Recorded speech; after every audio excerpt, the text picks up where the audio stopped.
Like many of you who like to make YouTube videos, you use a Sony camera and a tripod. But not everybody has a Sony camera. But you know what you always have? Right? Come on. Do you guys not have phones? Yeah, you guys. Right, you have a phone. So let's continue. First, let's see if the phone really works together with the tripod.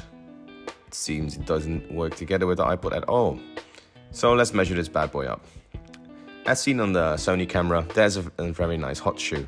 And as a challenge to myself, I want to see if you could make YouTube videos just using an iPhone and an iPad, the base model, the 64GB one.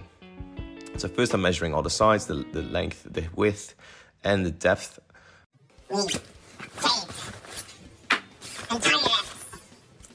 I think these are the cornerstones of any engineering person-ish, whatever, hobbyist. And of course tape, a lot of tape. And as you can see, I'm struggling to get this tape right. It was curling up all the time. I was fighting with it badly and it would just rip off diagonally. But don't you just hate when it happens? So now I'm applying this tape as a professional, seeing I'm putting it over the screen as well. And of course, putting a tie wrap on very, very gingerly.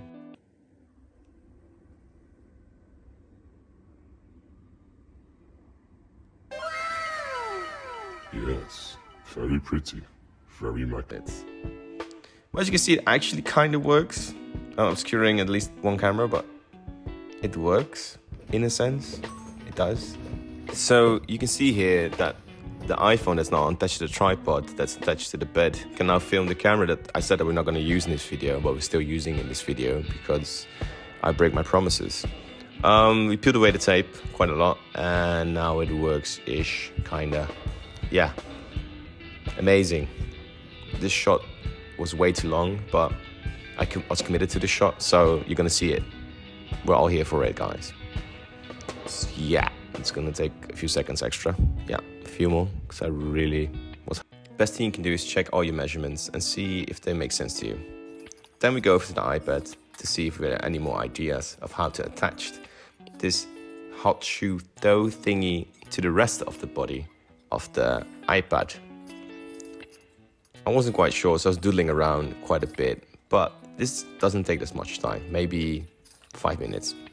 Here I was totally over it, and I was like, this should be easy, but it was way harder than I thought, because things always seem easy until you start doing them, and then you're like, oh, this takes a long time. So here, I am making a sketch. You see, I make like a rectangle type of shape with a little box inside, and extrude it. And then we go over to the bread and butter of every engineer, aka fillets, aka Apple's design language, aka curving things, aka just squaring around stuff. So I'm checking my measurements again and again and again and again to make sure it makes sense. And here I'm seeing, how can we make this toe thingy work with the box? You slide it inside, I guess. Thinking about options, maybe put it on the bottom, maybe put it on the side, and maybe stick it out. Not sure about that one. And maybe put it flush, but I was like, that's gonna take some time to engineer. Let's do it quick and dirty and make a dirty box. Here I was trying to use the tools on the iPad to make a shell, to shell it out. If you use the CAD, you know what I mean, but it wasn't playing nice with me. And I'm probably doing it totally wrong. If you guys have any ideas or suggestions how I can do this better on the iPad, please let me know. And then I tried again and again and again, and then I made it work, and again, you know, I was dying from the inside. I was like, why didn't I just do this on my computer? I would be done in like maybe 2 hours ago. But no, I'm committed. I said we're gonna do it on an iPad, we're gonna do it on an iPad. So here I was trying to be clever and make like the fillets already in the sketch, but the iPad said, nah fam, we're not gonna do that. So just carrying on. So as you can see, I extruded inside. I was happy with that. And now we're making 2 holes. At least I'm trying to make 2 holes. Why? These holes are nice. If you put the phone inside, you can jam it shut. You're probably gonna damage your phone, so I would not suggest doing this. If you use maybe a nylon screws or wooden ones, it should be fine, but don't take my advice. I'm not an engineer. I kind of am, but I'm not, so let's forget about that. And as you can see, I could line these circles up perfectly unwell. I got kind of frustrated with the tool. As you can see, Man, I was trying and trying and trying. But eventually I was like, okay, close enough.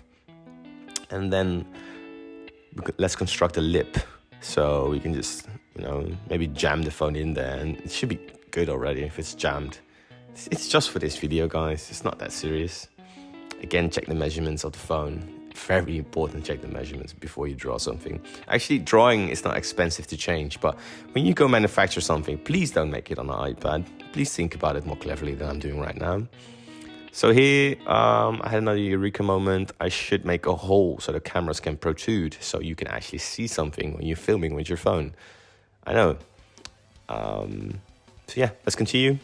We need to make some type of short man sardine can type of apparatus on top of the toe, and also give the toe a slight taper, because I am not sure if the depth I measured was the right one. I was like, you know what, I'm just gonna give it a little taper. Yeah, I was getting really done with this horse. Never give up. Let's give it a little taper and see where it goes from there. And yeah, stick it on, make it one body again. Uniting the two bodies together and checking if everything's nice. Again, putting fillets on it because, you know, I like my Apple design. I'm such a designer.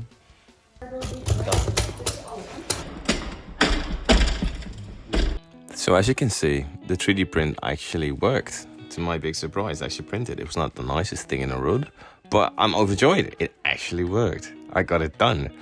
And the phone almost fits. It fits.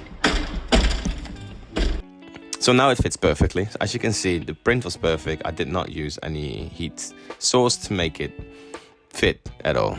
Obviously, this is how it's supposed to be. Look at those perfect lines. Yes, 1010 in printing. So what did we learn? Well, we learned that you can edit the video on an iPad. You can also make the music.